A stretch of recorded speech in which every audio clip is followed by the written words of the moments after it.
الأجهزة الأمنية بوزارة الداخلية فجر اليوم السبت 5 أكتوبر الجاري ضبط عدد من العناصر الرئيسية المتورطة في ارتكاب جريمة مركز شرطة كرداسة.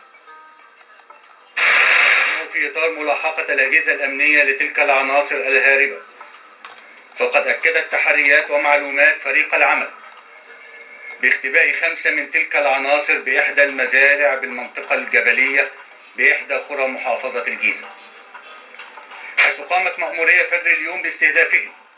شاركت فيها أجهزة قطاع مصلحة الأمن العام والأمن الوطني وأمن الجيزة مدعومة بقوات الأمن المركزي.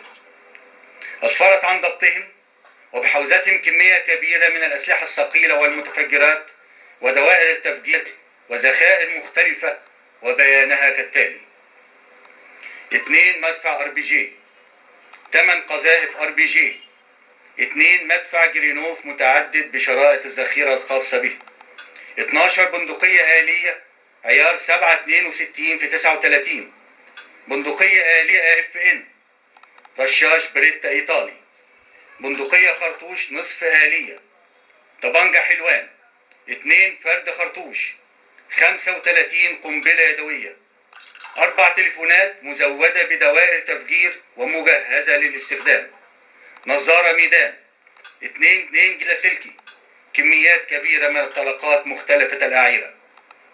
وتكثف الأجهزة الأمنية جهودها لملاحقة وضبط كافة العناصر المتورطة في تلك الأحداث، والصادر بحقهم قرارات بالضبط والإحضار من قبل الجهات القضائية.